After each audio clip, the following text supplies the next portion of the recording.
I'm Mr. MegaManFan, and welcome back to Genesis Does. This week is a very special episode, the worst of Genesis Does. My friend Jason is a big fan of videos where I trash really bad Sega Genesis games, so I decided to make a compilation of the worst Genesis games that I've played on the channel. Enjoy! What I'm about to tell you could conceivably pass for all you need to know about Skitchin'. But that sentence itself is a lie, because you don't need to know anything about Skitchin' and you never need to play this. Nevertheless, Skitchin' was developed by EA Canada, which probably explains why Vancouver is the very first city you compete in. And that competition? Well, you're an inline skater who likes to ride his skates while holding onto cars, trucks, and vans, the art of which is called skitching, whence the game gets its titular name. Players have the character defending and attacking computer-controlled opponents while racing to the finish. Winning races earns you money, and incidentally, wiping out and losing races costs you money, but it's the most ludicrous amount of money. At one point it said, your character is in the hospital, your hospital bill is $10. Okay, even in 1994, I don't believe that for 1 minute. I went to the hospital in the 90s and I know it cost more than $10. Maybe in Vancouver. Maybe because Canada has national health care and we don't. Maybe that's like your copay when you go to the hospital. $10, eh? Sorry to all my Canadian friends for the A joke there. Anyway, the game has a similar design structure to Road Rash according to Wikipedia, but that too is a lie, because Road Rash was actually fun, and this is not. The one thing it's probably right about is when it says, and I quote, following its release, it received generally negative reception, unquote. That I 100% believe. Now let's talk a little bit more about skitching itself. The term, abbreviated from skate hitching, is the art of hitching a ride by holding on to another vehicle. It is also referred to as, believe it or not, bumper bitching, bumper shining, pogying, bizzing, skid hopping, bumper jumping, and hooky bobbing. If you have ever used any of these terms in your life, please leave a comment below and tell me that you actually know them and have spoken them in a sentence heard by other people. I feel like JonTron in that episode where he plays California games and he talks about swood this, swood that. What the fuck is a grommet? Exactly. I don't think real people use these words, but I will take their words for it. Here we see some actual gameplay starting with the 7.2 kilometers, not miles, kilometers. This game screams made in Canada in every conceivable way. I'm surprised my character doesn't have a Maple Leaf jacket on. Well, then he'd be a Toronto Maple Leafs fan, and then Peter H. would be playing this video instead of me. So, shouts out to Peter, the hardest of hardcore Canadians. Now, I wasn't trying to jump over these cars. I was trying to actually speed up, but apparently holding up does not speed you up, it jumps. It's like we're playing one of those fighting 2D side-scroll games where up is your move to leap over your opponent and turn around and face them to attack them. So, I'm getting my ass wiped out by every single car just by trying to figure out how to get up enough speed to actually be able to catch a car. And then when I try to get back on the road, I get plowed into again. Are you getting the idea this game is not fun yet? Because it sure as fuck is not. There is very, very, very much a good reason that this only came out on Genesis. Sometimes Genesis Does means, well, it was exclusive because they wanted to be on the most popular console and the best-selling console, and they didn't want people to buy it on the other console and have that game dilute the audience. They wanted to be with the best and go with the best. Not in this case. They could have put this shit on anything and it would have still stunk like a turd. But let's see if I can actually catch a car this time. Well, the guy in front of me certainly managed to.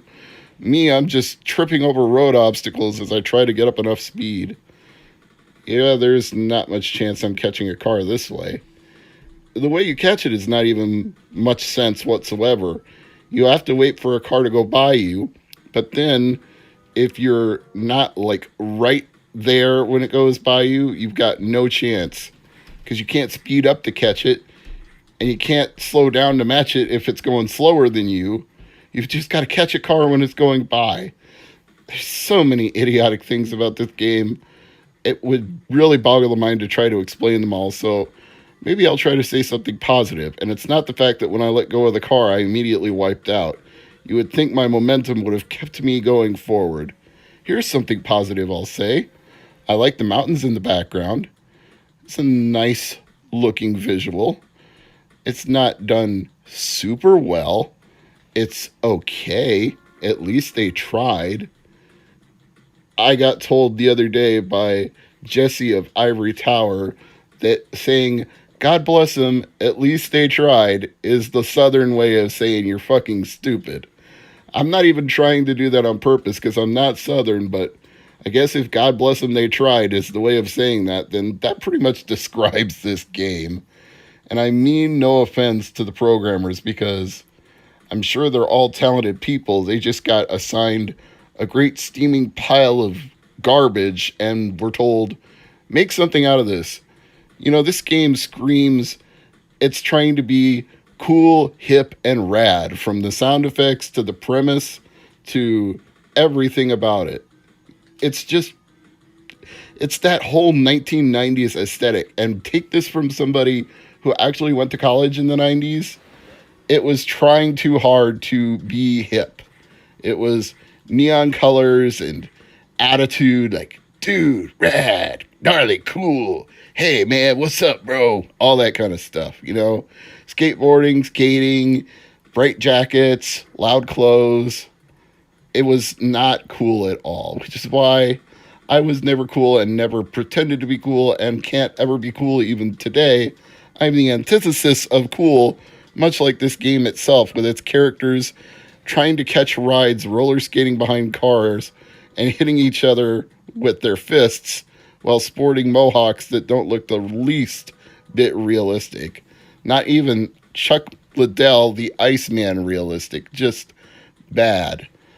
And that's the other thing that I will try to say positive about this game is the momentum of the skater moving forward is somewhat realistic. The wind catching their jacket as they're hitching a ride on the back of a car, slightly realistic. The fact that your protagonist is wearing a helmet is at least an indication that somebody had some level of safety in mind, even though at the beginning of the game it screams a loud warning in epilepsy-inducing seizure flashes that say, don't imitate this at home. It's like the 1990s version of Jackass. But still, when I give the animation those fair and small praises, I have to immediately note how unrealistic the cars themselves look. They're all uniform and boxy. There's no style to them. There's no curvature to them. They don't even look like anything more than a paper outline slapped onto a 2D surface. Like, I could draw a car on a piece of paper, slap it on the screen, and it would be as realistic as the car I was just hitching a ride on. Not believable. Nor are these buildings that we're going by. They are also flat pieces of paper slapped on the screen. They are trying for a 3D aesthetic, but it's like they didn't take the time to do it right. And why did I go splat just for hitting the ramp there? You would think I would have landed on my skates, but apparently that killed me because the camera is zooming all the way back out. And once again, I have a hospital bill of $10. Oh, this game. Well, let's give credit where it's due, or blame where it's deserved, one or the other. The producer was Stanley Chow. The designer was David Warfield. The programmers of this festering pile were Lance Wall, Daniel Wesley, Lee Ingraham. The artists were Tony Lee, Jack Snowden, and Cindy Green. The composer, Jeff Van Dyke, has enough of a reputation and a pedigree that he's actually got a Wikipedia link. And he's the only person on this entire list who, I guess, is honored in that fashion. Let's see what else he's done work for. Hand of Fate, and Need for Speed, Alien Isolation, for which he won a BAFTA award.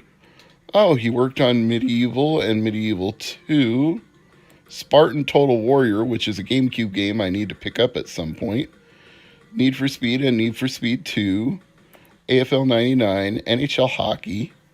Okay, he did some things here and there. This game, I wouldn't say would be a career highlight for him, because as far as everything 90s generic goes about this game, the music is also like generic early 90s metal / grunge. It's like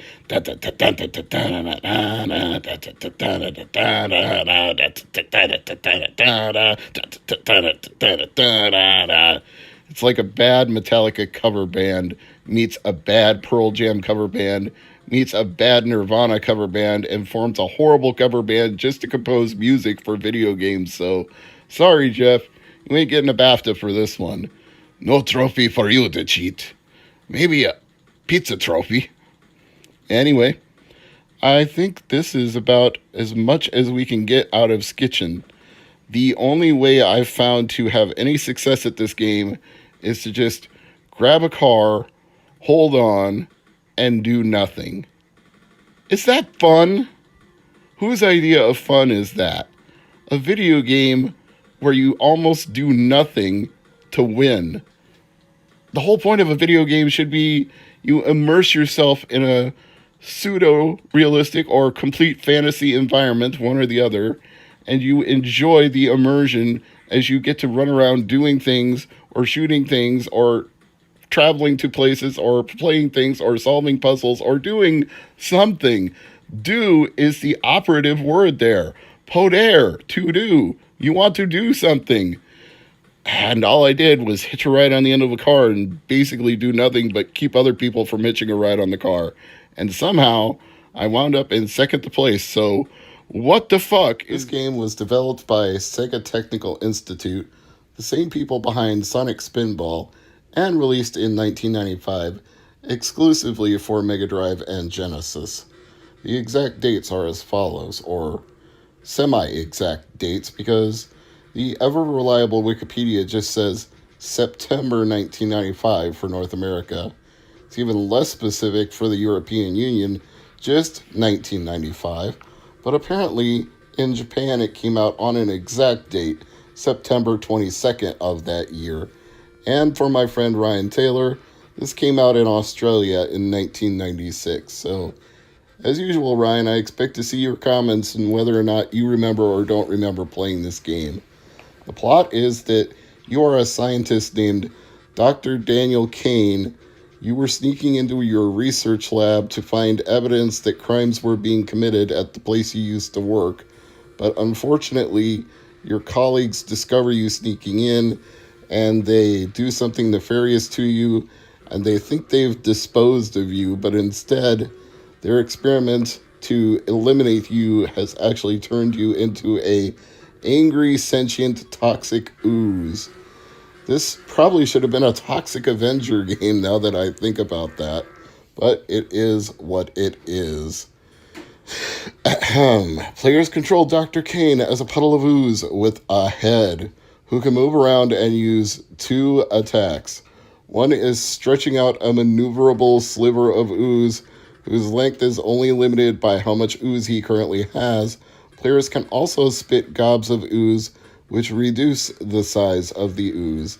Enemy attacks also deplete the ooze puddle as well, and the ooze will die if he either becomes too small or if his head is attacked directly.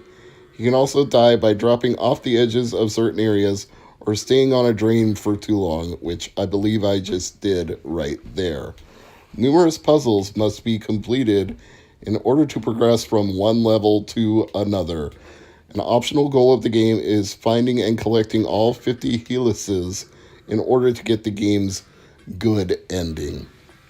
Now, let me be perfectly honest with you, because as I noted, I have this in my Oklahoma Video Game Expo pickup list, or as it was known then, the Oklahoma Gaming Expo. They didn't change the name to OVGE until later.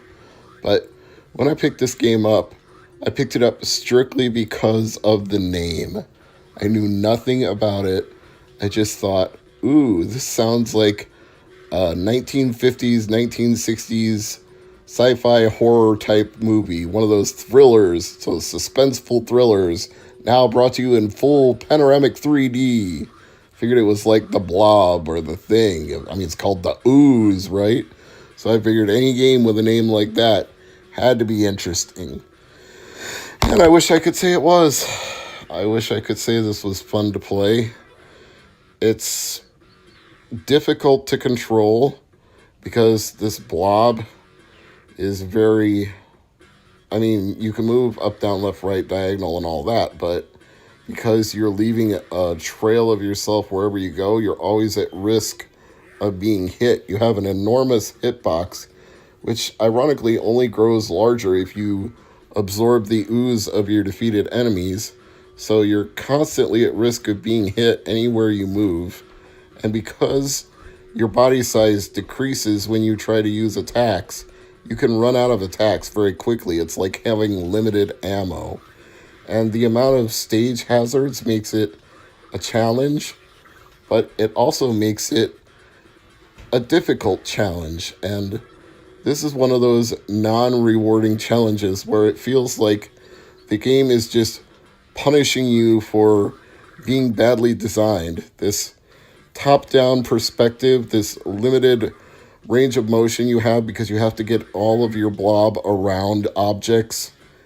This control scheme where you can only stretch out your ooze or shoot parts of yourself and thereby risk dying just by trying to defeat enemies.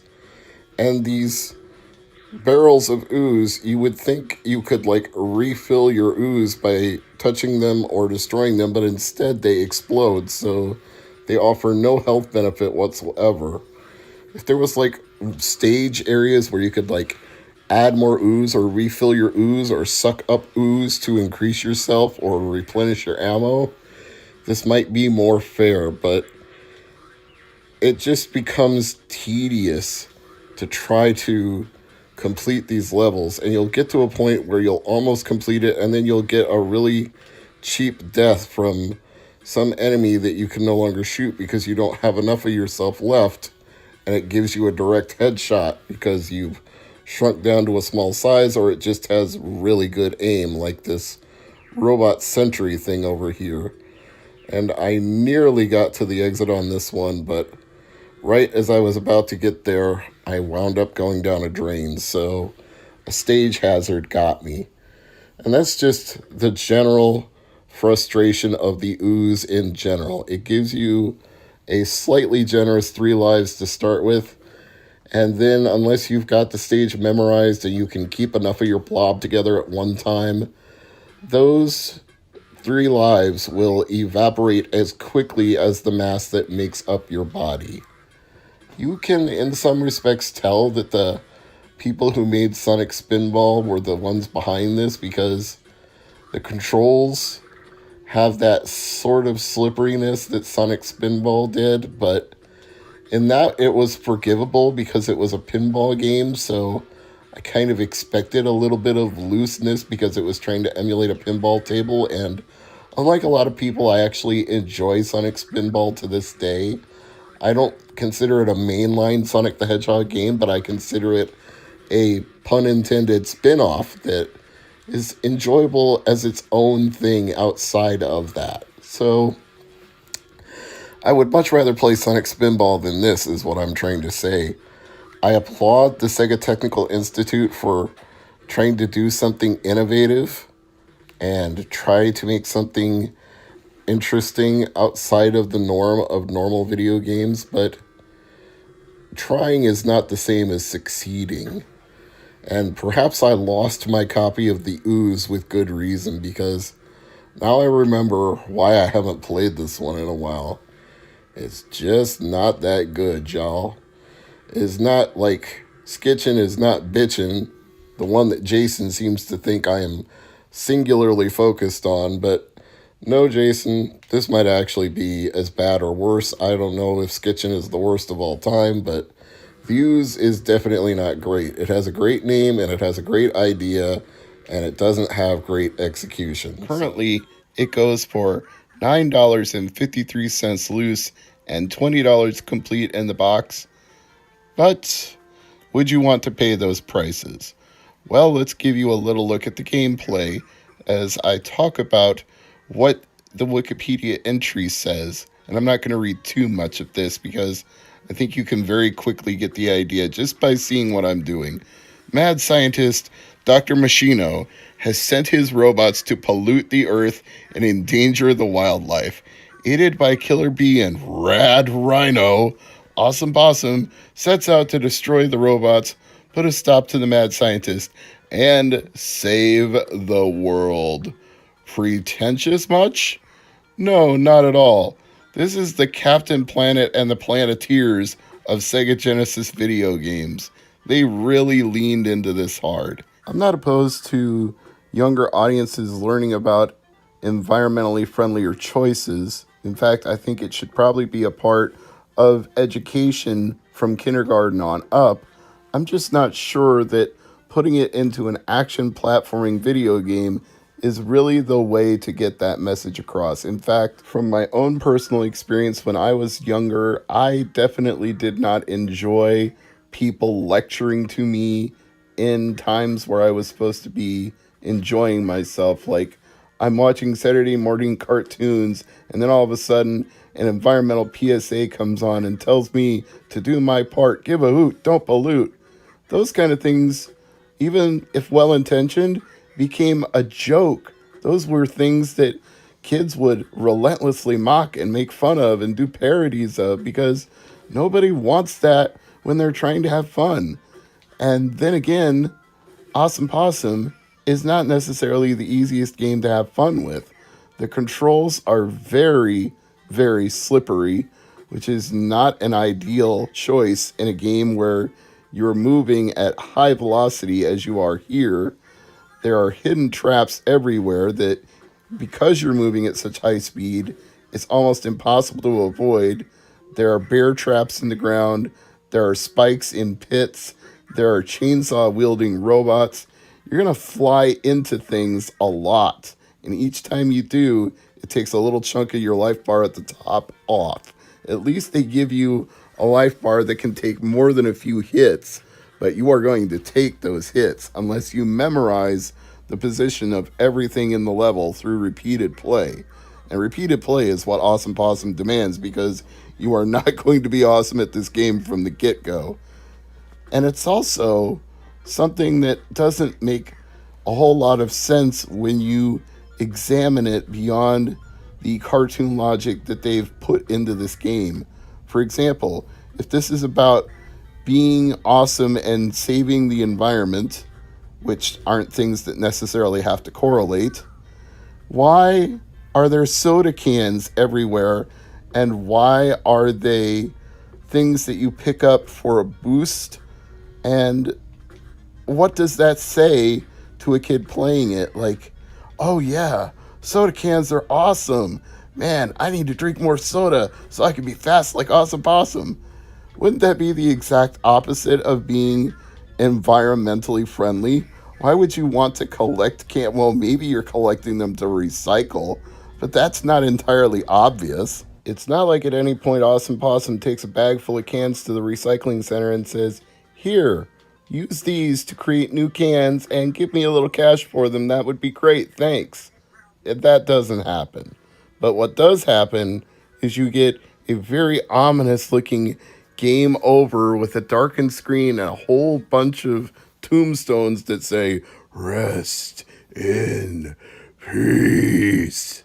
Did The Undertaker invade this environmental game? Who the hell knows? But let's take a look at the options menu since I had such a harsh death there and see if we can change anything. One thing you'll definitely want to change is the speech settings because Awesome Possum talks way too much. If you thought Bubsy the Bobcat was obnoxious, Awesome Possum is perhaps worse because Bubsy usually does it at the beginning or end of levels, and Awesome Possum just says random things all the time. But at least the designers of this game realized that could get old and included the option to turn him down or turn him off completely. So I will give them bonus points for that. Speaking of bonus points, there's environmental trivia questions about the planet and its inhabitants and environmental waste and all sorts of different eco-related things. So once again, they are leaning hard into this whole idea of kids are going to play this game and be educated while having fun at the same time. I am not saying that's impossible. I don't want you to think that. Sesame Street can do both of those things. The Electric Company did both of those things when I was a kid. So did 321 Contact. I'm not saying there's no way for education to be fun or for fun to be educational.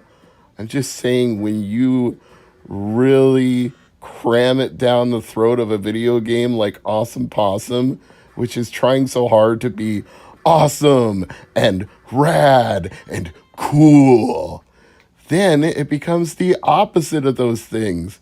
It's never going to be cool when you try to make it cool and put education in there in such a blatantly self-serving and pandering way.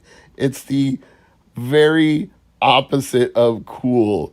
It's like that skit from 30 Rock where Steve Buscemi says, "How do you do, fellow kids?" It's so wrong. It's not going to work. They had good intentions here, but the real problem is not their good intentions going awry by being so self-serving and over-the-top obnoxious.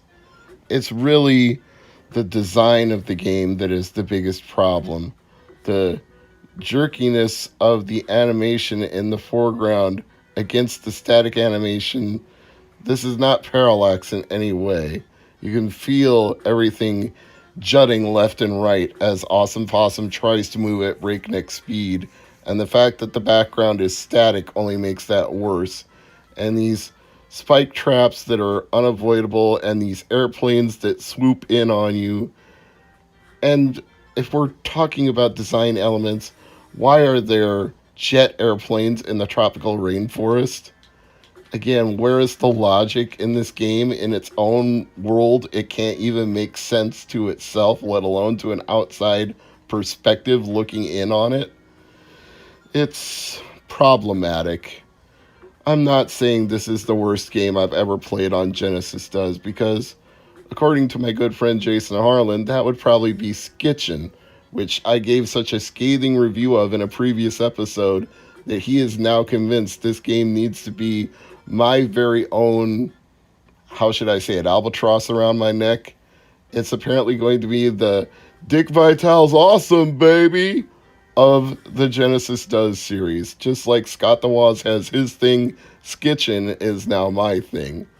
But if I was to say I would recommend a game or not recommend a game, I would put this one higher on the not recommended list, because if you could take the time to memorize every single pratfall and every single trap and be patient enough to inch your way along, even though it wants you to fly along at high speeds, maybe you could eventually get good at this game and have some fun at it. But I don't have that kind of time or patience, and I'm going to take this ill-fitting Tengen cartridge out of my Analog Mega SG with force, because that's what it deserves. I had to forcefully put it. Now, on paper, I should have loved this. I'm a huge dork for Centipede. That is one of my favorite arcade games of all time. Missile Command, I can take or leave, but sometimes that's fun to play. Pong, yeah, I played it in the 1970s, but really haven't played it that much in the last 30 years since then. Now it's 2020, so actually 40 years since then. So let's start with Centipede. Oh, they're calling it Ultra Pong on here. Well, good for you. I guess you had to try to jazz up something as antiquated as Pong a little bit, but we're starting with Centipede. And right away, there's a problem. And it's not the boring screens or bad music in the intro. It's the speed. This is painfully slow for Centipede. This is running on a Sega Genesis. It should not be like watching molasses in quicksand. It is just dragging. I've played this on so many systems over the years, and a modern system like the Sega Genesis compared to most of those. But this is not a good way to play it. The ColecoVision version might look a little more primitive. Debatable, these graphics aren't that great, but the ColecoVision version is way more frantic, way faster paced, way more fun to play. Play it on Atari 2600, it's way better. Play it on a Commodore 64, it's way better. This is honestly just about the worst version of Centipede I've ever played on anything, and it's running on a freaking Mega Drive / Genesis. It should not be this bad. It looks hideous. It's so goddamn slow. Oh, I can't tell you how painful this is. Your base that you're moving back and forth to shoot the centipedes is just stupidly slow. Your action on the screen, the centipede going down the screen, even when it hits a poison mushroom, it falls just ever so slowly. It's like watching paint roll down a wall. Just a drip of paint just roll towards you. Oh, it's painful. And I wouldn't normally complain about the fact that this is a game that's best played with a trackball, because my main cab doesn't have a trackball. Most versions of it I have, you can't play with a trackball. But this one is so goddamn slow. You really do miss the trackball. That's one of the great joys of playing the arcade version of Centipede, is zipping the trackball and letting your base roll all the way across the screen at top breakneck speed just to get into position to hit a centipede or a spider. And you really get the freedom of motion from rolling and zooming that trackball to zip all over the screen. It's part of what makes it a quote-unquote arcade classic. But when you can just barely move in any direction, no matter how hard you press, you're not moving faster by pressing harder or pressing longer. There's no trackball equivalency here. It is abysmal. This is not a hard game to recreate. I've named so many systems it's been on, and there's more. It's on Super Nintendo. It's on Intellivision as a homebrew.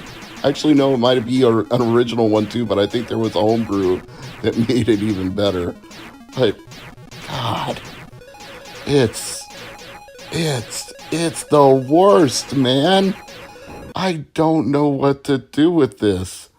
How did these people botch such an easy to do arcade game that's been on virtually everything?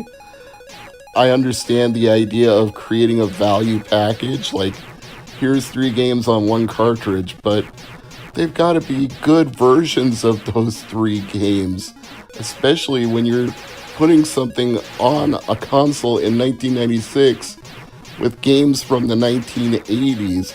People are going to expect something close to faithful emulation, or at least they're going to expect action. I wish I knew what price this sold for in 1996, because if they charged more than $20, it was highway robbery. And here it gets even worse. Now, I talked about the trackball issue already. It's not so bad with Centipede when you've got a version of it where everything moves fast. But Missile Command really screams for a trackball. I almost only play this when I'm at a place like a barcade where there's a vintage Missile Command that's being kept up in good condition, because you so need the trackball to move your pointer around. And this is, oh my god, this is painful. It's even painful doing the voiceover now. Your crosshairs are just inching along. It's like a centimeter a second, and everything else is moving so slow you don't have any trouble hitting it. It's like it's matching the slowness of your cursor with the slowness of the missiles that are aimed at your cities. It is just god awful. Oh, fuck. What were they thinking? Why did they make this so hideously bad? Missile Command is so much more fun than this. This is not good. At least with Centipede, I could fool myself into enjoying it for a little bit, but there's only so much of Missile Command I can take, and Wave 3 is all. I cannot do this any longer. So, for the sake of completeness, let's look at Ultra Pong. And guess what? It's just Pong. And this is a game where, once again, a Sega Genesis controller just isn't cutting it. If you're going to play any version of Pong, or in fact any breakout style game where you have a paddle and a ball, you need paddle controllers. You need the rotary dial and a firing button to shoot the ball off.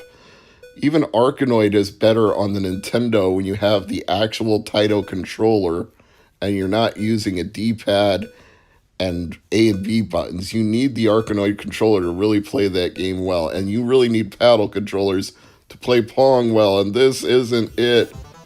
That ain't it, Chief. Well, just for whatever the fuck, we're gonna try the Sega versions. I don't have much hope for this, but maybe it's better than the classic version? I don't know. Reviewers were not kind to this collection when it came out. They were mostly savage about the selection of games, but they should have been savage about how hideous this looks. This modernized version of Centipede, not any better. It's still slow, and now this garish green grass is obscuring things and making it worse. Avoid arcade classics, this ain't no good. The composers of the music are Fumito Tamiyama, Yoko Suzuki, and Shigenori Masako, and they are the best part of the game. The soundtrack is decent. I wouldn't call it memorable or remarkable, more like serviceable. That might as well describe this game as a whole. It is serviceable, not excellent, not great, just a serviceable platformer that just barely gets the job done. Even the protagonist looks like he is serviceable, as in you could either service him with parts because he's a cross between some sort of robot and duck, or because he's wearing a ball cap that looks like he would be filling you up with gas at a service station. Ding ding, Texaco.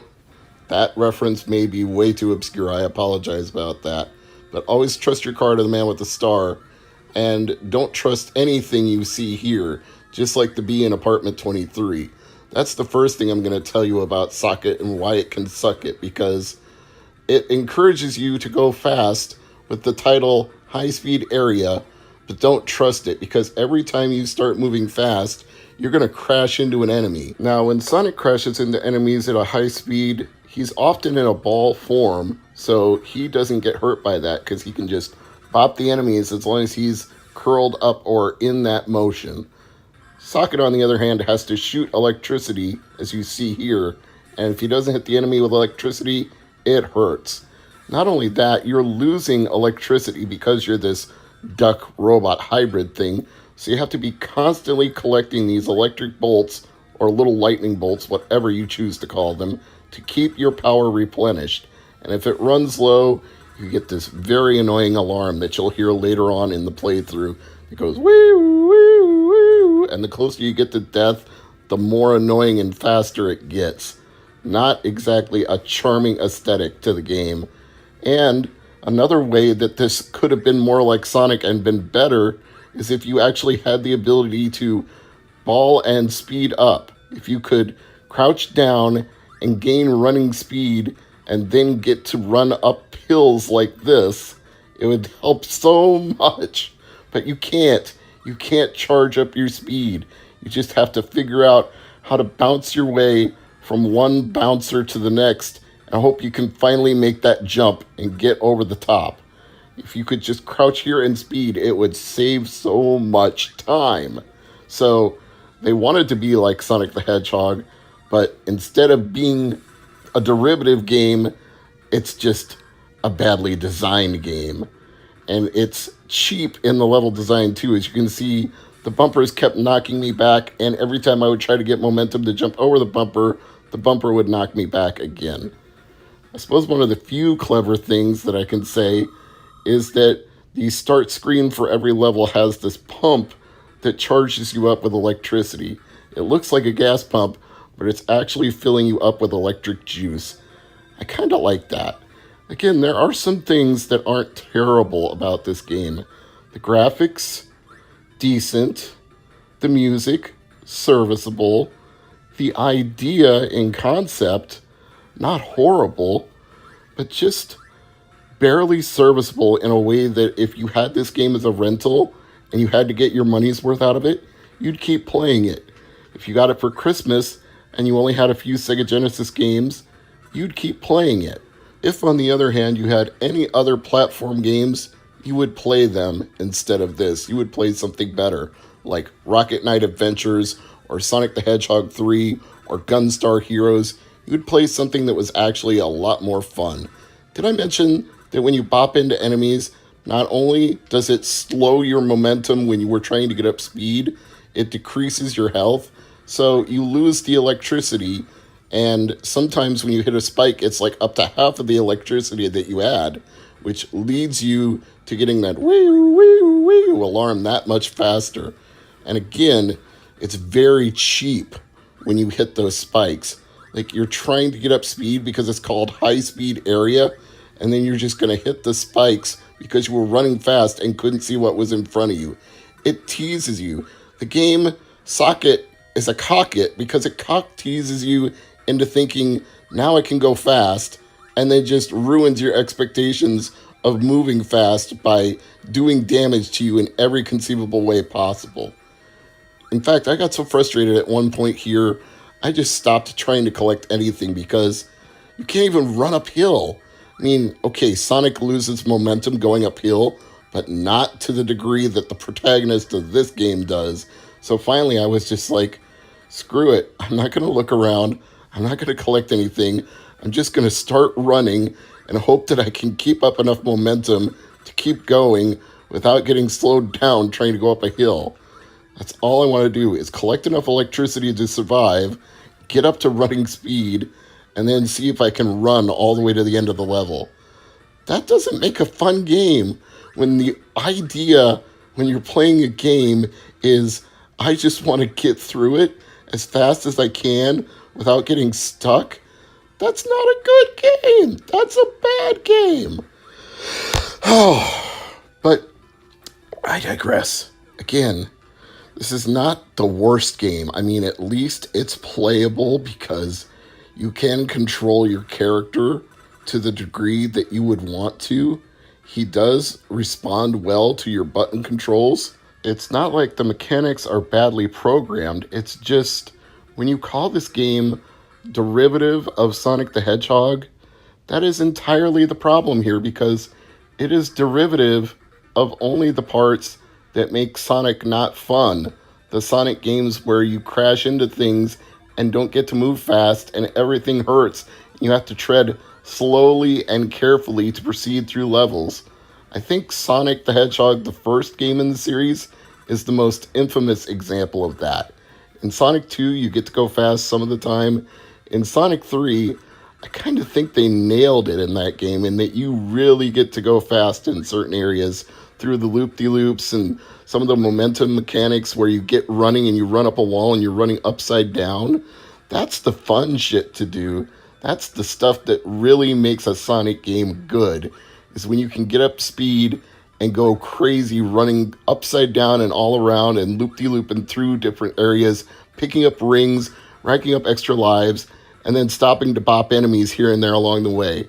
And the other thing that just makes this a badly derivative Sonic game is that in a Sonic game, if you went into a secret area like this, you would feel rewarded for it. You'd get to play a bonus game.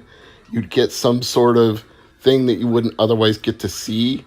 Here, it just feels like a dead end. It's like, okay, I got a 1-up and a checkpoint, and now what the heck do I do? How do I get out of here?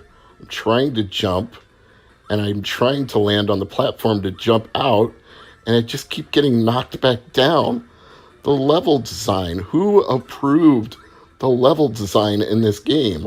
Again, more cheap spikes that just drain your health. And you would think, okay, if this is like a Sonic game, maybe I can jump into the wall, jump through the wall somewhere, because you can do that in parts of Sonic 3, for example. And you look around and you see this like cheese grater, but it takes you right back down to where you were. And then by accident, you'll discover you can go left. It's like I'm traversing through a platforming game by going left. And I realize that probably should be a thing in most games, but there are certain expectations that have been built up over the years. And if you're going to try to be inventive and different and subvert those expectations, you better make a damn fun game and reward people for screwing with them. Like, haha, see, now you're going left instead of right, but oh look, you get to do all this cool stuff. And this isn't cool.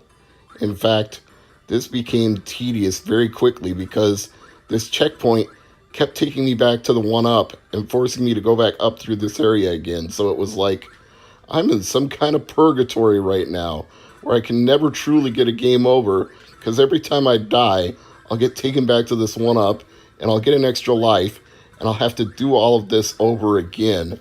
So I'm guessing that was a design choice because they wanted to keep this friendly for kids.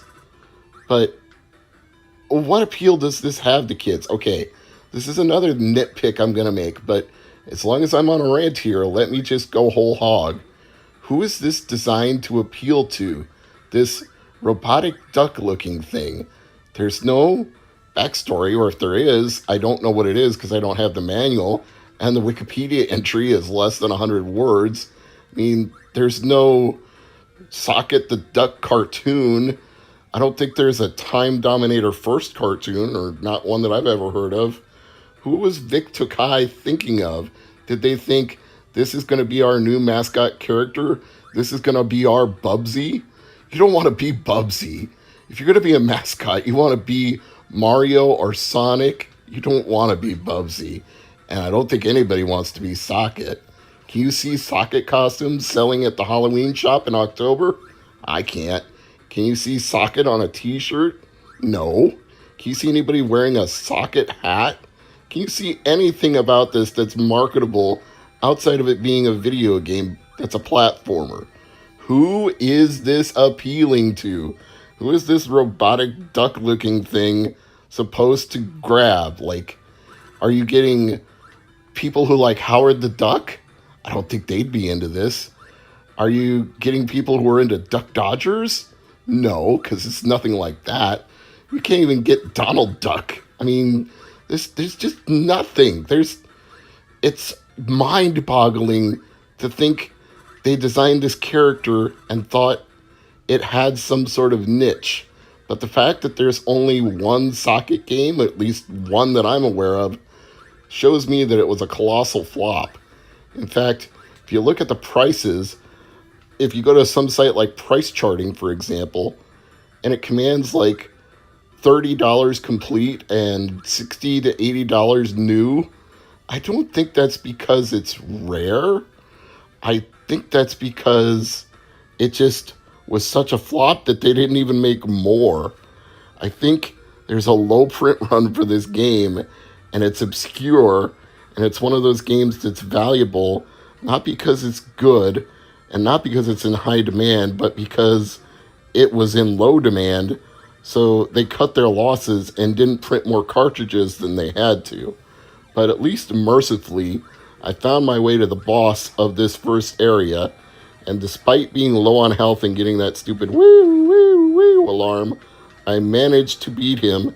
You see him like sparking in anger from getting hit too many times, and he takes off. I'm like, oh, sweet merciful Cthulhu, I finally escaped this hell.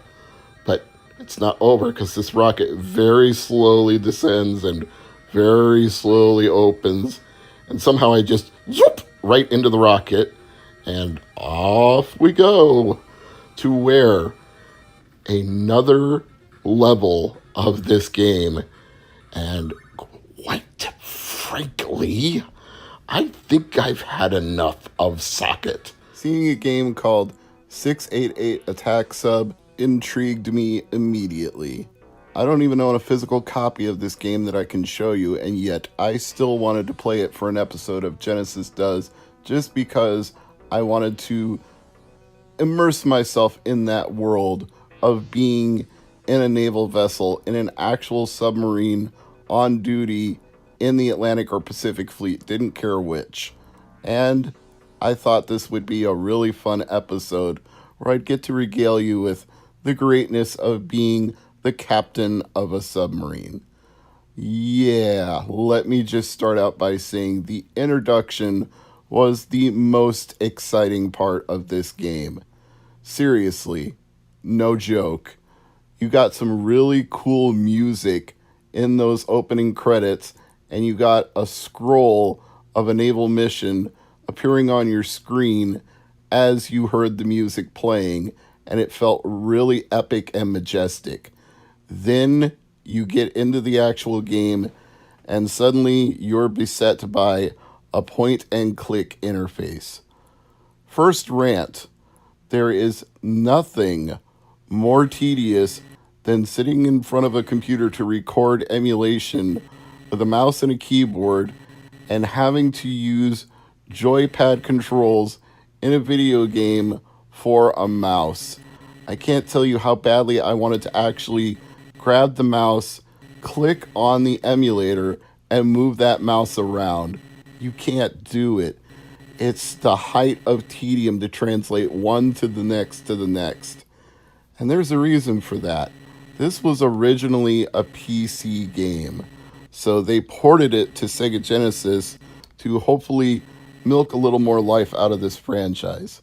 By the way, this text for getting your mission orders, it scrolls at exactly this speed. You can't speed it up. I tried every button combination, every button press I could think of. You just have to let it teletype out one letter at a time. I get they were going for some realism and authenticity in how actual orders would be sent to captains of a naval vessel, but that doesn't make it any fun to play. And again, it just betrays the fact this started out as a PC game. Ahem. From Wikipedia, 688 Attack Sub is a submarine simulator designed by John W. Ratcliffe and Paul Grace, developed in 1989 for MS-DOS and 1994 Commodore Amiga by Electronic Arts. A Genesis version was released in 1991 and developed by Microprose. Now, given the emphasis on the name John W. Ratcliffe in the description, including a hyperlink to his name, I thought, oh great, this is somebody with actual naval experience. He's so famous that they have to use his middle initial to signify him. So I clicked on it to look him up. John Ratcliffe began his career as a software developer, writing educational software and computer programs supporting cardiovascular research at St. Louis University Hospital. Blah, blah, blah, blah, blah, blah. Electronic Arts in 1987. He helped create one of the first 256-color MCGA games, 688 Attack Sub. So no naval experience of any kind. He's just a programmer. I'm not trying to say that like that's not a noble profession. Programming is a very hard thing to do. I should know. I took computer programming for a couple of years in college and switched tracks to journalism instead. Not saying journalism is any easier, but I'm saying I didn't want to spend my life as a coder. And now look, here I am in front of a computer anyway, doing YouTube videos, so it just all came full circle no matter what. The point is, I thought the name John W. Ratcliffe would be somebody equivalent to a lifetime captain who had wealth of experience and could share that experience with the programmers of 688 Attack Sub and give it a realistic feel. But instead, he is the programmer, and I'm sure he had to consult with somebody else because the tedium of this is too real. Which leads me to another rant. The difference between realistic and too real. Realistic would mean let's make it feel like you're a captain of a naval vessel. Too real would mean let's take the same amount of real time it would take someone in the Pacific or Atlantic to do all of the things that you would do as a captain. Let's set sail and do it for the actual number of hours that it would take to get from one location to the next. Imagine turning on your Sega Genesis and pulling up 688 Attack Sub, and the first thing you have to do is set sail for the Faroe Islands, which is the first mission that I've got in this game.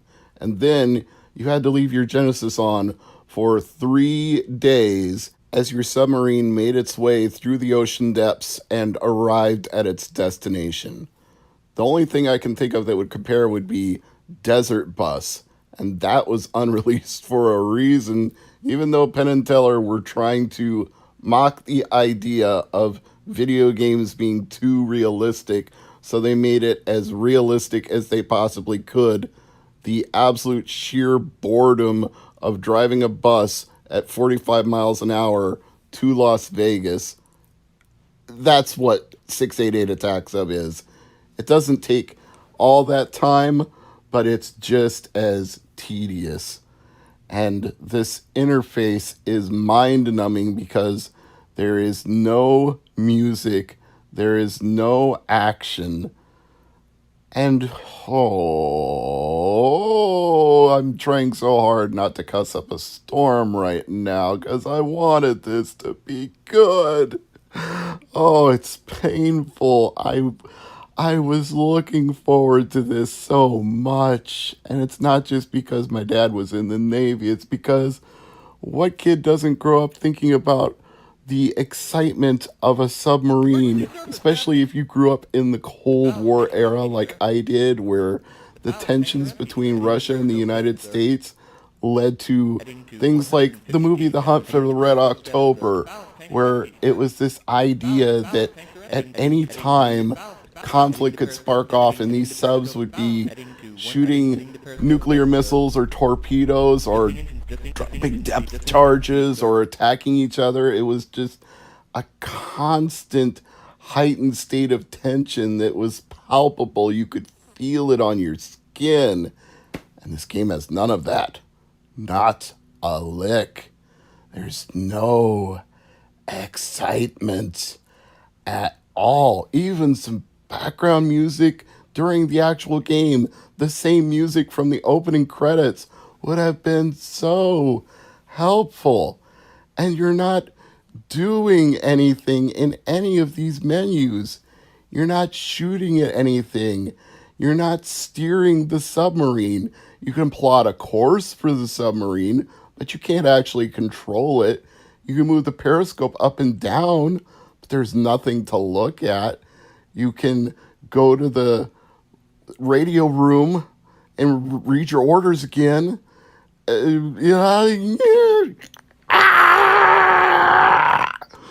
Oh my God. Oh.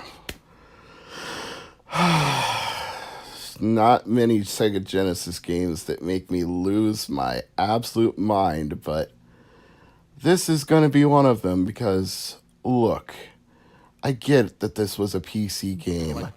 I get that somebody thought this would be an educational experience for kids in school sitting in front of a computer with a mouse and a CD-ROM drive, a 1980s IBM PC MS-DOS computer. Fine. Okay. Sure. You would want a silent, boring tedium game in an educational setting because you're there to learn, not have arcade action fun. I'm your host, Mr. MegaManFan, and on today's episode of Genesis Does, I can with 100% certainty guarantee you that Genesis not only does what Nintendo don't, but that Nintendo would not want to and Nintendo should never do. This is Elf War, or it's Super Magician, or it's Ling Wan Dao Shi, or it's Revenge of Fu Manchu, or it's Reagan Doshi, or it's Revenge of Fu Manchu from the Dead. There are so many different titles to this game out there, which should indicate to you that this is an unlicensed bootleg game. And you would be correct about that, although it got a quasi-official release in the territory of Taiwan, thanks to the developer Gamtech. Not to be confused with GameTech, the people that make video game accessories and peripherals. No, this is Gamtech, the makers of what we would refer to as shovelware if it was on the Nintendo Wii. But they never got any further than the Game Boy Advance, so they came in just before they could have really pumped out a lot of cheap crap and sold it to millions upon millions of people.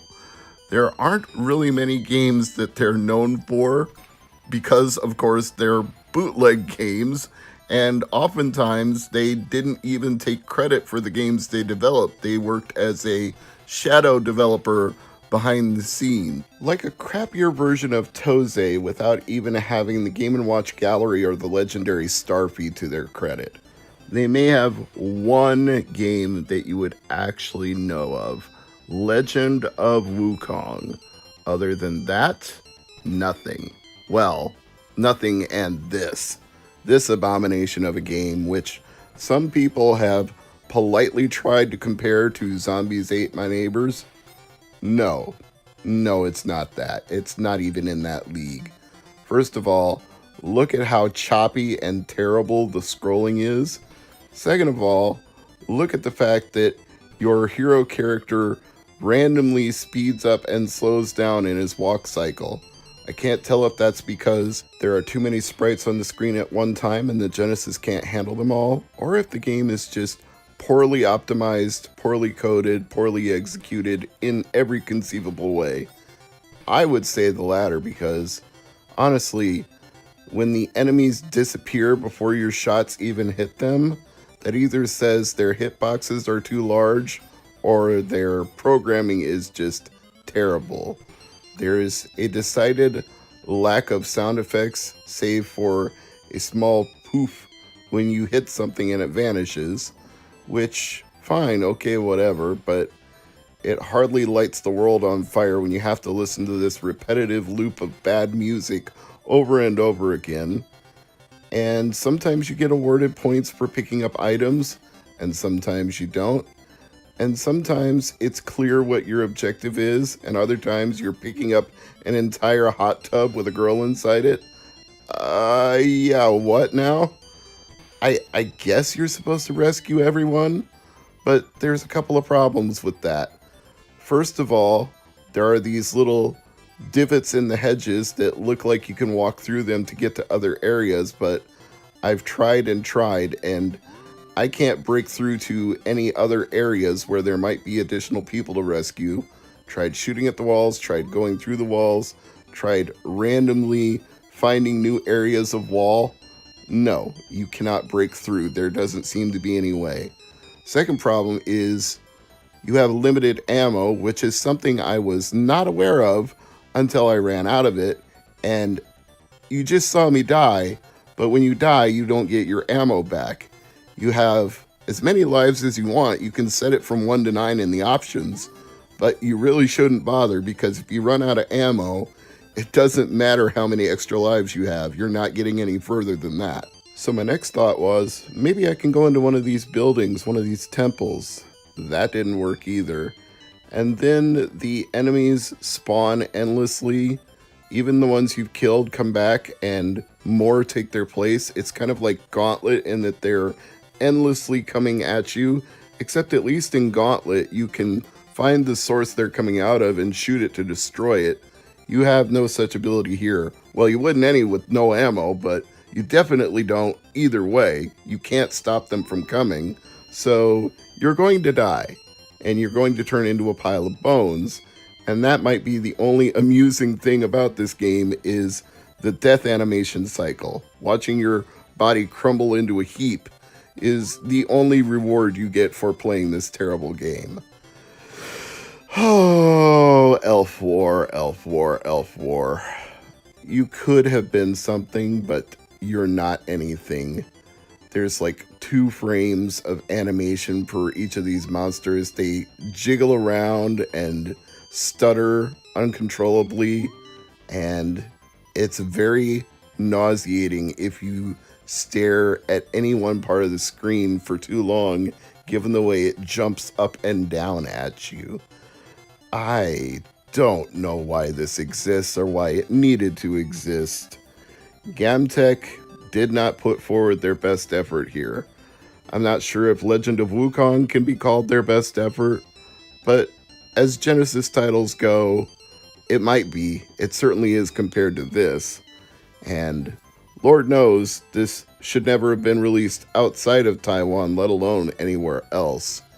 If you have the means to play it on a analog Mega SG or a Sega Genesis using some sort of EverDrive product, maybe you want to try it, but you will tire of it quickly.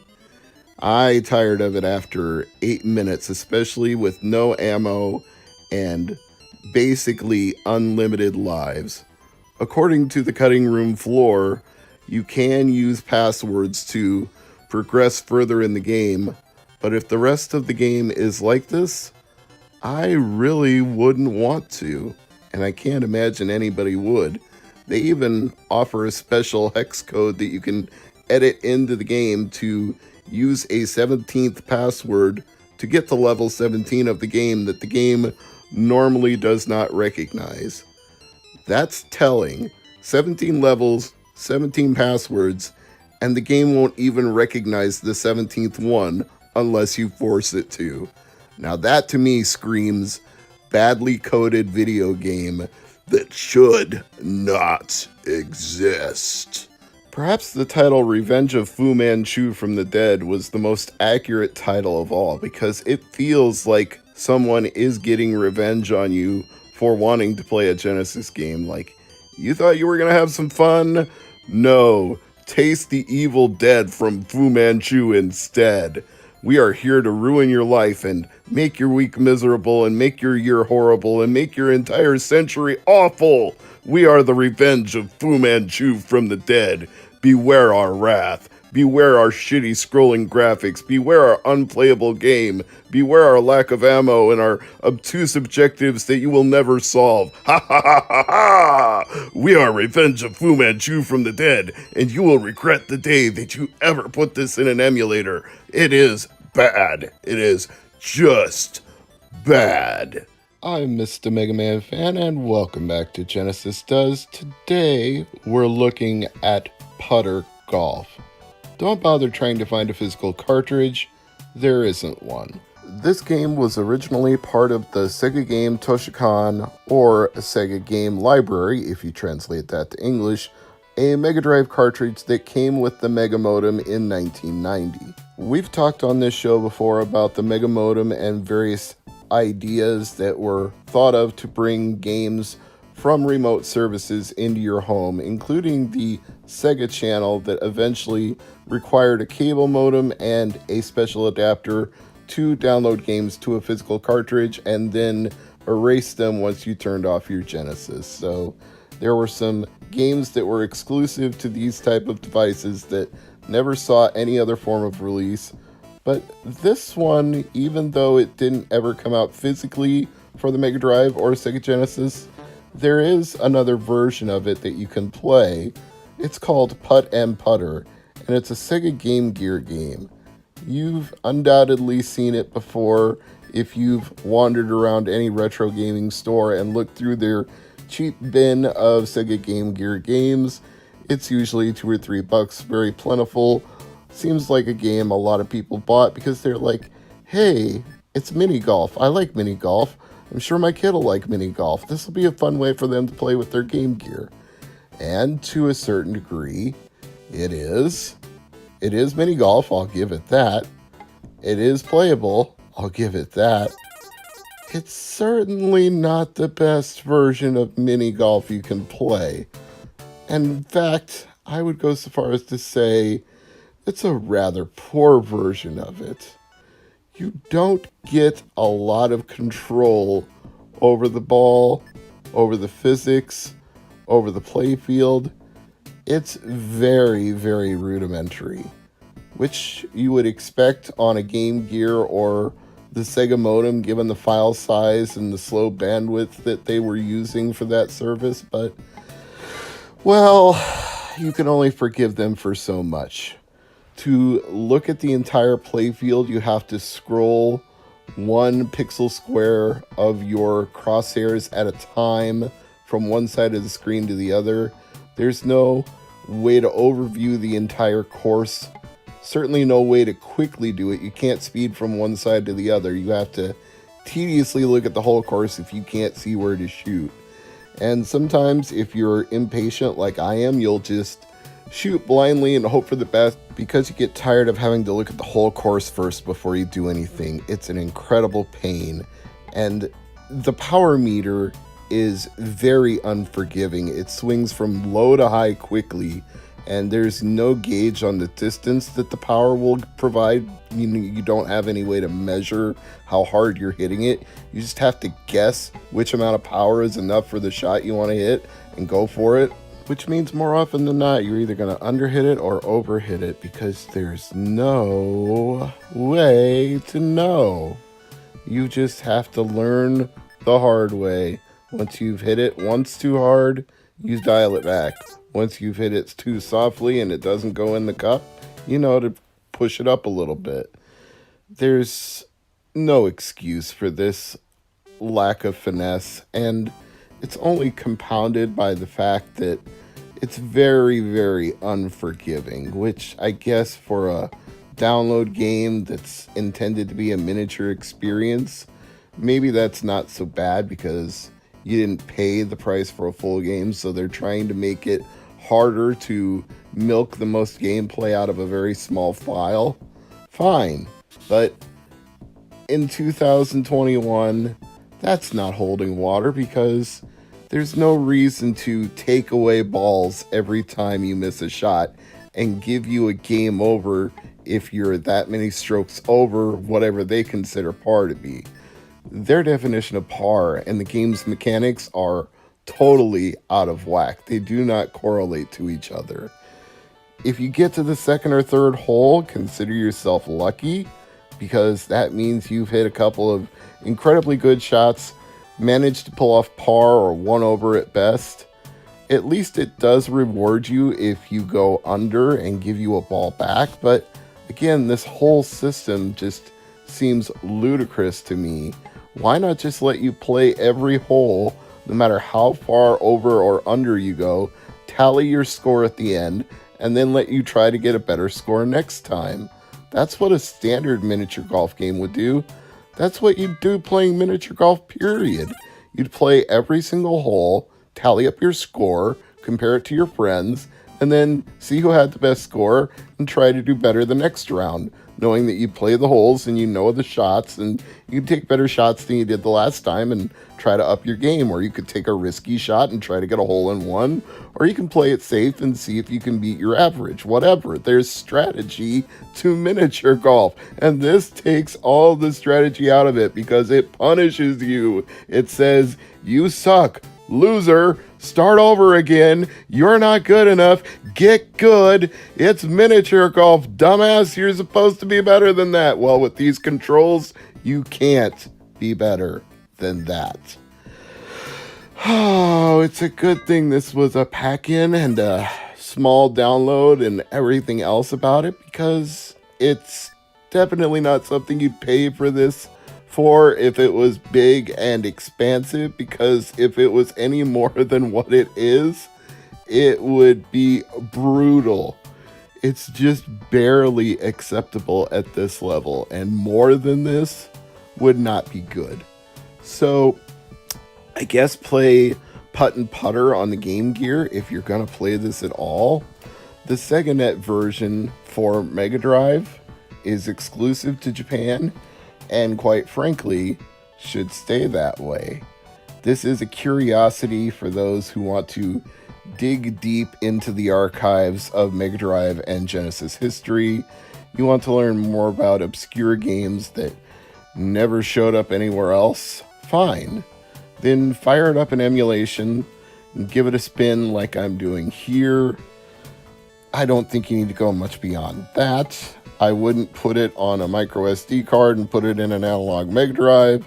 I certainly wouldn't put it on one of those Mega Drive Pro cartridges or one of the variants that Terra Onion makes that does the same thing. Why would you waste the space that could be used for CD games, even though a lot of Sega CD games are QuickTime events with full motion video and not really so much playable experiences as just advance to the next video by pressing the right button in time. But even that could be more fun than playing putter golf, because at least you have to memorize the events and try to get them in the right order. It's like Dragon Slayer in that case, you know? It's like you want to see all the videos, so you try to memorize it and do your best. But the best you can do with putter golf still isn't that good. If there was just even a way to see how your shot looks before you hit it, if it gave you some sort of preview, dotted lines so you could line up the angle of your shot, then it would be more tolerable that it penalizes you for going strokes over, because at least you tried to aim your shot in and you missed, but you can do better the next time. And you know what? I'm done with putter golf. I'm Mr. MegaManFan. This is Genesis Does, and today we are looking at Technocop. Last week I put out a request for viewers to suggest games I should be playing on the show, and this one was suggested by Steve Hoker. Thank you, Steve. This is a PC game that eventually got ported to Sega Genesis in 1990. It started out on the Amiga, the Amstrad CPC, the Apple II, the Atari ST, the Commodore 64, MS-DOS computers, and even the ZX Spectrum. So it had quite a life before it finally came to a console. There was also an NES version in development by Probe Software. It was going to be released by Tengen, but due to Tengen's ongoing legal problems with Nintendo, that version was ultimately scrapped, and very little of the assets in the development of it still exist to this day. Now, you start out with these driving sequences where you're just blasting down the road as fast as possible and shooting at anything that gets in your way. It doesn't really seem to matter what they are on. Motorcycles, cars, trucks, whatever. Just shoot them. Apparently, they're all bad guys, too. There are no civilians on this road because you don't get penalized for anything you shoot at. As a matter of fact, you might as well just spam the fire button and hope for the best, because if you try to shoot selectively, you end up getting bumper to bumper with the cars, and that doesn't do you much good. You might as well just blast away as fast as you can at everything you see. The game is not picky. The visuals are a little bit substandard here. Your car looks like a piece of cardboard moving back and forth across a road, and the road doesn't really have any texture either.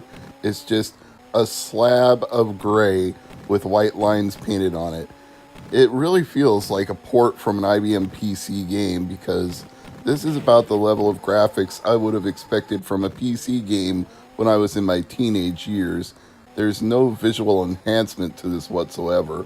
It's not even any illusion of parallax scrolling. You just have a range of mountains in the background and some fluffy white clouds just sitting there. Although calling them fluffy would be a stretch. They're more like squashed mushrooms. It's not a visually impressive game, that's what I'm saying. Then you have these side-scrolling missions, and some little kid is enthusiastically jumping up and down like, here, the bad guys are here. You have two different weapons. You have a gun and a net. What the point is of using one or the other, I have never figured out. We got some pseudo graffiti along the walls here, like thrash and DOA rules. Dead or Alive rules? Well, it's a little too early for that game. Or maybe they were cribbing from RoboCop. I mean, it is called Technocop, so perhaps Dead or Alive, you're coming with me. That's what they were going for. And then the laziest graffiti of all, somebody just sprayed punk on the wall. I kind of feel like Technocop is a punk every time he jumps. That sound he makes is absurd. For some reason, it reminds me of Dark Castle on Macintosh, and I wouldn't call that a favorable comparison. Allegedly, you're supposed to rescue a hostage here, but I've done this mission several different times, gone up and down the elevators, explored this entire area, and I've never been able to find this grandmother that's being held hostage. All I can ever find is a woman of ill repute sitting in a chair, not even tied up or anything, just sitting there looking at you. It's not even like you get a chance to explore and figure out what you missed because there's a timer and it runs down really, really fast. So you have to go back to your car and do another driving mission. Not that you really want to keep exploring this monotonous looking building with the same graffiti sprayed over and over again every few feet, the same cracks in the wall whether you're up or down, and these random items littered on the floor that sometimes you can crouch down and pick up and sometimes you can't. If it looks like a bag of money, you can probably pick it up. If it looks like a stereo, you can probably pick it up.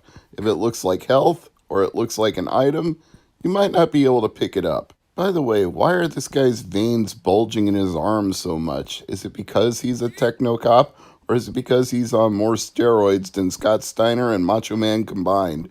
I have no idea. I don't even know what the premise of this game is supposed to be beyond you're shooting everything that you see. You're shooting everything on the road. You're shooting everything in the building. The world is full of bad guys, and there are no innocents here except the ones that you are directed to find by the mission statement you are given. And speaking of the gory content, here's an interesting little note from Wikipedia, and I quote, "Both Nintendo of America and Sega of America insisted upon previewing games made for their system prior to release to check for bugs and potentially controversial or offensive content. Sega allowed Technocop to be released without requiring Razorsoft to remove or tone down the game's violent content. Along with the blood, when the player character shot at another character, they would be blown apart." So why did Sega allow this? Because even I immediately noticed that that was kind of gory for a Sega Genesis game. I mean, this isn't Mortal Kombat, and you're not trying to decapitate people or remove their spines. So why they allowed that, I can't imagine. It doesn't offend me or anything, but if they had standards and they didn't adhere to their own standards, why even have standards at all? But it's possible that Sega didn't even know what they were doing at the time, because this same Wikipedia article claims it was, quote, one of the first third-party games ever on Genesis. And if that's literally true, that means it was before Electronic Arts, Accolade, Tengen, or anybody else, which seems odd to me. It feels like there would have been an EA game on Sega Genesis before this, but I could be wrong. So I looked up a list of Electronic Arts games developed between 1983 and 1999. I found Marble Madness, which came out on most home computers in 1986, but the Genesis version didn't come out till 1991. So I guess that would put it after Technocop. I kept looking though, was still convinced there had to be some Electronic Arts game before this, and Zany Golf might fit the bill. It's listed as coming out in 1988. I didn't think that Technocop or Razorsoft were the very first third-party game. I'm not even saying Zany Golf is the first third-party game. I was like, damn it, I knew there was an Electronic Arts game on Genesis before that, because I've got a whole slew of Electronic Arts games with those weird little yellow plastic tabs in them. So if you collect Sega Genesis games for any amount of time, you're going to end up with a bunch of them too, especially loose, because you'll get a lot of Electronic Arts sports titles that are not boxed, no manual, and they don't even look like Genesis carts at first, because you're thinking that a Genesis cart should be wide and flat, and these are tall and square and have a little yellow plastic tab in them. Never even understood what the purpose of that yellow plastic tab is. Was it just so you could grip onto it when you pull it out of the cartridge port? Because other than that, I don't know. I never needed a plastic tab to pull a regular Genesis card out. You just grab and pull. It's not like they're stuck in there with glue. Anyway, I believe Steve Hoker told me that he was a fan of this game because the music reminded him of a WWF entrance song. And honestly, the music might be the best part of this game because once you get beyond that opening sequence, everything starts to suck. Graphics are repetitive. The action, if you want to call it that, is repetitive. The sound effects are annoying. Even the limited amount of appeal of seeing somebody explode in a pile of gory chunks gets old after you shoot the first bad guy, because then you're seeing the same animation over and over again. So if it was amusing or shocking the very first time it happened, it loses that appeal immediately. There's really not much to recommend about Techno Cop. It's a basic Genesis game. It's far from the worst I've ever played. It's not Awesome Possum Kicks Dr. Machino's butt. Or is it Dr. Makino's butt? I always forget. All I know is I never want to hear that guy say, "I'm awesome," ever again. Nor do I want to hear the sound that Technocop makes when he jumps over holes in the floor. Nor the pseudo-Wilhelm scream that he makes every time he gets injured by a bad guy. Ah! Ah! Ah! No, just there's not much to recommend about Technocop.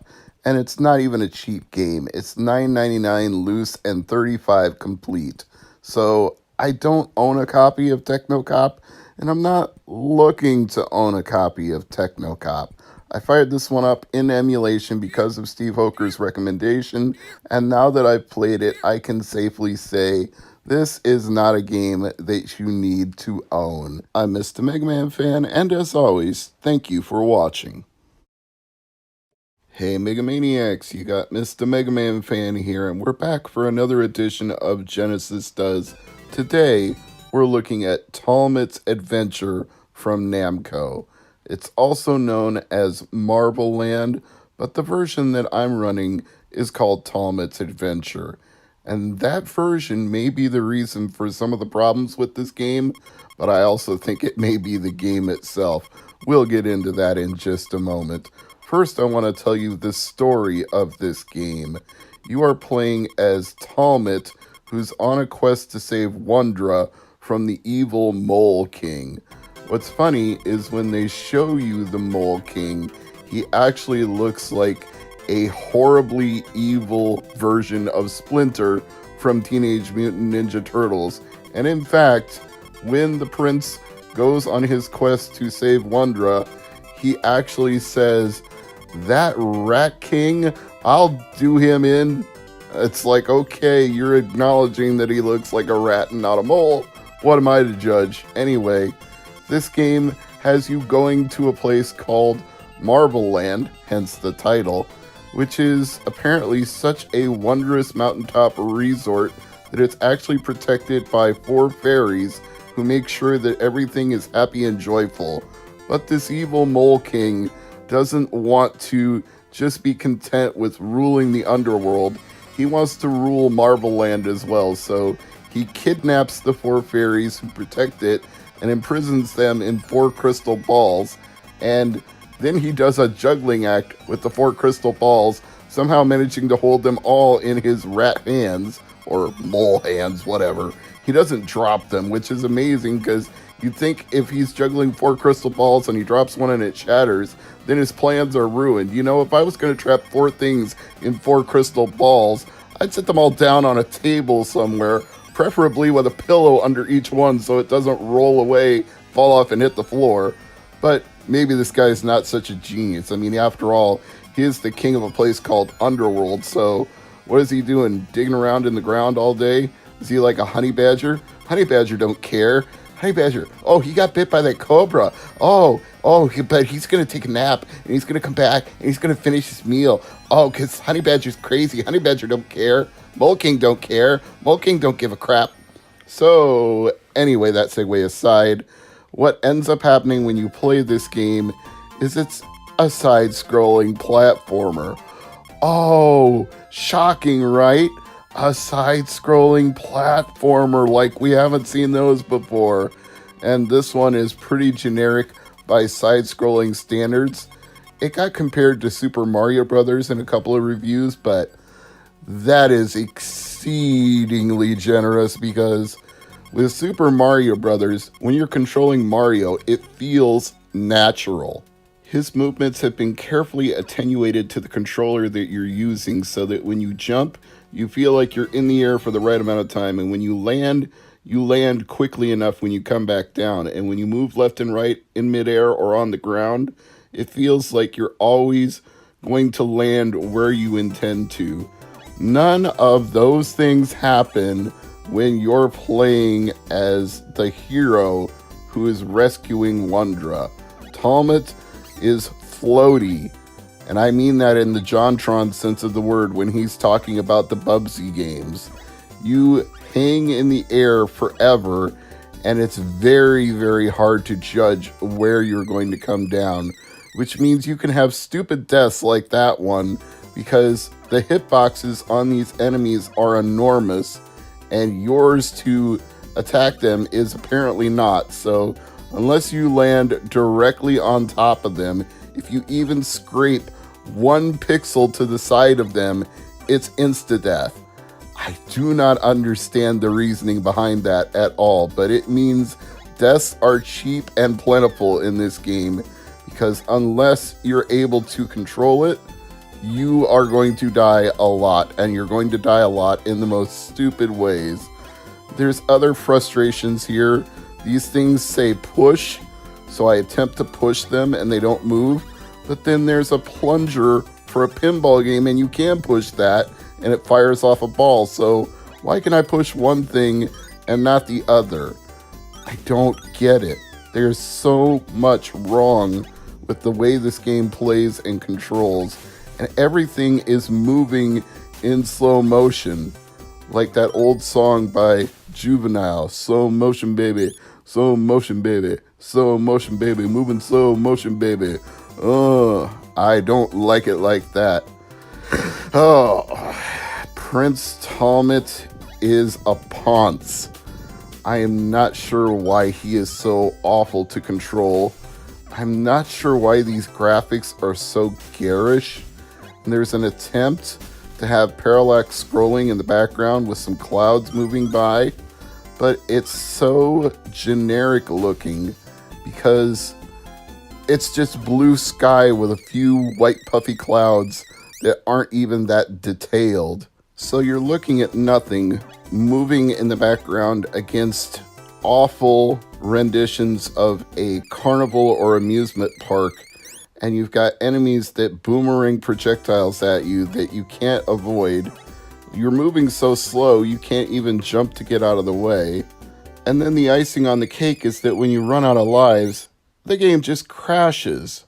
It doesn't say game over, it doesn't say continue, you just get a black screen. I waited, and I waited some more, and then I finally realized it wasn't going to do anything, and instead of editing this out of the video, I wanted to show you just how long I sat here trying to figure out if it was going to do anything before I finally reset the emulator and went back to the beginning. And this didn't happen once. I thought maybe it was a fluke. I thought, okay, if I get back into the game and get back to where I was and make some more progress, maybe it won't happen again and it just was a random thing. No, it happens again.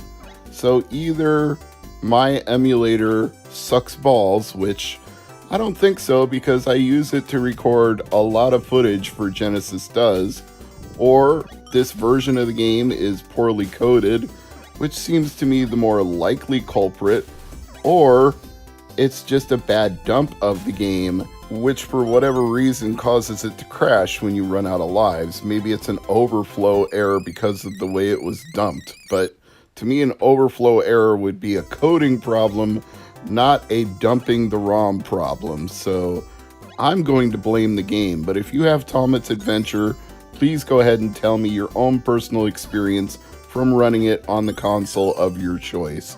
Now, for whatever reason, this time I was able to push the thing that said push, and it gave me some kind of power-up, but the power-up didn't protect me at all because the boomerang guy instantly kills me again, so what's the point of this slow-motion trail of copies of Talmud that follow behind him? Do they attack? Do they give me extra time? I finally managed to avoid the boomerang even though the controls are stiff and slow as hell. I do appreciate the interesting idea of having you hit a target at the end of a level for bonus points, but the janky controls prevent you from getting the bullseye. I think this idea was better done in Bit Trip Runner when you launch into it at the very end, because at least you have some degree of finesse with that, and you have none here. The slow and floaty controls just make you make stupid mistakes that you end up hating yourself for, like you slip off these tiny little clouds when you're trying to land on them because you don't want to overshoot the target, and you're not aware that there is no forgiveness on the edge of these platforms, so you think you're going to be able to do it, and then suddenly you're not, because you just can't land in the right spot no matter what you do. I appreciate that they went for a Mode 7 effect with these platforms that sit after the clouds where it rotates to the left and to the right. That's very nice on a Sega Genesis game, but it doesn't make up for everything else that you have to deal with while playing this game. At least I managed to land on it this time, but then jumping off it, there was an enemy coming at me, so I tried to change my jump in mid-air and died, and it crashed again. And I said, that's enough of Talmud's adventure. This game sucks. I'm not playing it anymore. I'm Mr. MegaManFan. Welcome back to Genesis Does, and today we're looking at Ball Jacks, a Namco game which was released for Mega Drive April 23rd, 1993, and at some unknown date in the European Union the same year. Now, when I saw this, I thought, well, that's an intriguing name for a game, a Mega Drive game that I haven't played, and it's got a translation into English, although a rather poor and shoddy one, but nevertheless, let's give this a try, because with a name like Ball Jacks, it has to be good, right? Well, I've got some bad news for you, as Wade Barrett used to say. Ball Jacks isn't particularly good. The idea here is that you control a mechanized crab. Why? Apparently for wealth and profit. You play against other people who also control mechanized crabs, and you want to become the champion of this Ball Jack sport. The way you do it is you grab metal balls from your opponent, and they try to grab your balls, and the balls are going back and forth on a conveyor belt as you try to grab them. You get a lot of puns in this game, trust me, but this is not fun to play. Grabbing the balls, boy, I just feel like nobody's done videos about this just because of all the puns. Grabbing the balls is very hard to do, and if you fail to grab the balls, your opponent wins the match and you get a rematch. And if you lose 2 out of 3, it's game over. When you can either retry or quit at that point. Quitting is definitely the preferable option, but there are other modes that you can play. There's a time trial mode where it's just you versus a counting timer and you collect as many balls as you can. And then there's also a training mode where you can try to get better at this. But let's just be brutally honest, you're not going to get better at this. It controls terribly. Your claw to grab the balls, it moves very slowly, it retracts very slowly, and anytime you get hit by one of the balls that your opponent is trying to collect, it does damage to your mechanized crab. So even when you think you're winning, suddenly this crab thing blows up and you're left not just with no way to win, but you have to sit there and watch the explosion for an endless amount of time as the timer ticks down to show you the ignominy of your defeat. There's no thrill of victory here, though, because you won't win at Ball Jacks. I know you could just say, well, Mr. MegaManFan, you just need to get good. But guess what? This game got horrible reviews back in the day. 9% out of 100 is the highest score I've seen for Ball Jacks, and is in fact the only score I've seen for Ball Jacks, which should tell you the reputation this game holds and how much people enjoy playing it. The mechanics are awful. There's no way to block your opponent from stealing your balls. You try to grab balls and you have no ability to hang on to them because they can steal them right back from you.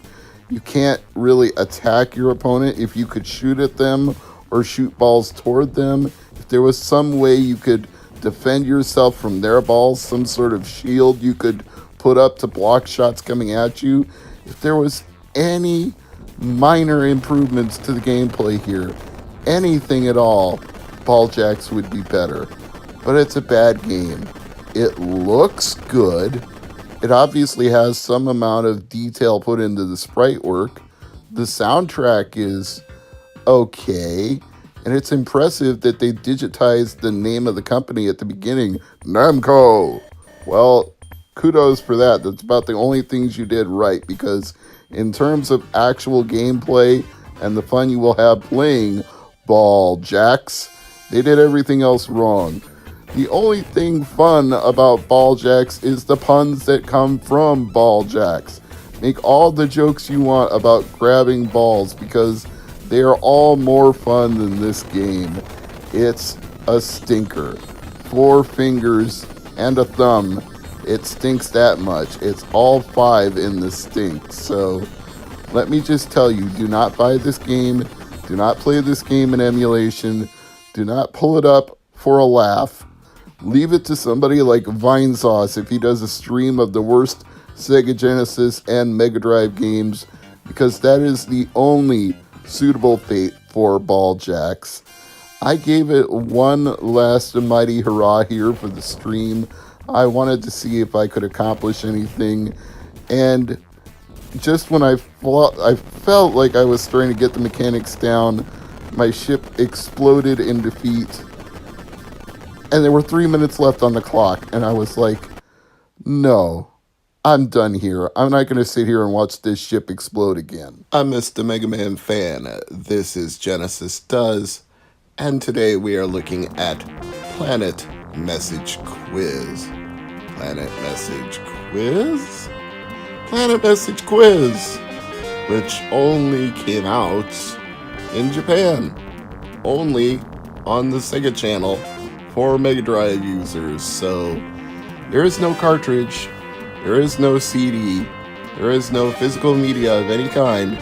There is only Planet Message Quiz. It has not been localized, and it is entirely in Japanese. And the entry for it on Hidden Palace is rather bereft of details other than the ones that I just gave you. A Sega Channel exclusive for Sega Mega Drive. So this intrigued me because at first I thought, okay, it's going to be some sort of quiz/trivia game. But the deeper I delved into it, the more I started to think this was a game to teach children about the solar system, about astronomy, about the way constellations look, about how to identify them in the night sky, about the relationship between planets and our sun. It seems to have a whole lot of information and not a lot of the quiz part. In fact, it took me multiple tries of multiple button presses to actually finally find the quiz. And once I did, it is of course all in Japanese, so I had to just randomly pick answers and hope for the best. There are visual clues on the screen, but without being able to read the accompanying text, I don't know whether the clue is to indicate positive or negative to associate with that clue. And that's really it, because you only get 2 choices, A or B. It doesn't let you do up, down, left, right for 4 different choices. It doesn't let you do A, B, C for 3 different choices. Or maybe with the 6-button pad, you could do A, B, C, X, Y, Z for 6 choices, although I've never seen a quiz game on any console with 6 different choices for an answer. Seems to generally be 2, 3, or 4. But this is erring on the low side. Only 2, A or B, yes or no, positive or negative. That leads me to once again conclude this must have been a game directed at children, and this overly cartoonish bird mascot wearing a baseball cap and a gigantic belt around his waist to hold up his trousers and his bright red tennis shoes. He's like trying to be the Sonic the Hedgehog of quizzes. Hey kids, look at me, I gotta go fast, gotta answer trivia fast. Chili cheese dogs, hey. And here's the constellations as previously mentioned. So, I guess this is just one of those ones where I'm gonna frankly outright admit, don't play this. There's not much to it. It's got some decent music, but the tunes are very short because it was distributed over the Sega channel, so they didn't compose long, intricate musical accompaniment, scores, soundtrack, whatever. I'm at a loss for words because Planet Message Quiz leaves me at a loss for words. There's just not much to it. Maybe Hidden Palace is the right name for this one because it should remain hidden. I don't know that anybody needed to know this existed or go out of their way to find it.